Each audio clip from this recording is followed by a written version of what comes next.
மொர்தெக்காய்க்கு தூக்கு மரத்தை செய்ய கர்த்தர் அனுமதித்தார். ஆனால் மொர்தெக்காயை தூக்கிலே போட கர்த்தர் அனுமதிக்கவில்லை.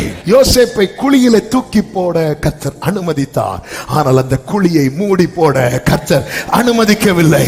சாத்தானை யோபுவை தொட கர்த்தர் அனுமதித்தார். ஆனால் ஜீவனை எடுக்க கர்த்தர் அனுமதிக்கவில்லை.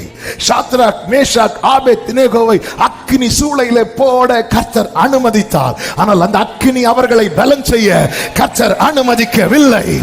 தானியேலை சிங்க கபியிலே தூக்கி போட கர்த்தர் அனுமதித்தார். ஆனால் சிங்கங்கள் அவனை பட்சிக்க கர்த்தர் அனுமதிக்கவில்லை. பேதுருவை தண்ணீரிலே தாழ கர்த்தர் அனுமதித்தார். ஆனால் தண்ணீரிலே மூழ்க கர்த்தர் அனுமதிக்கவில்லை. பவுல் கையிலே பாம்பு கடிக்க கர்த்தர் அனுமதித்தார். ஆனால் பாம்பின் விஷம் ஏற கர்த்தர் அனுமதிக்கவில்லை. சில காரியங்களை கர்த்தர் அனுமதித்ததாய் எண்ணி கர்த்தர் கைவிட்டு விட்டார் என்று எண்ணாதே. அனுமதிக்காத சில காரியங்கள் இருக்கிறது. எனவே நாம் உயிரோடு இருக்கிறோம். ஹalleluya. சில காரியங்களை அனுமதித்தது உண்மை. ஆனால் அதே நேரத்தில் அவர் அனுமதிக்காத காரியம் இருக்கிறது. அதை தான் யோபு கிட்ட சொன்னார். சமுத்திரம் எழுந்து வரும்போது அதை மணலினாலே எல்லையை போட்டவர் யார்?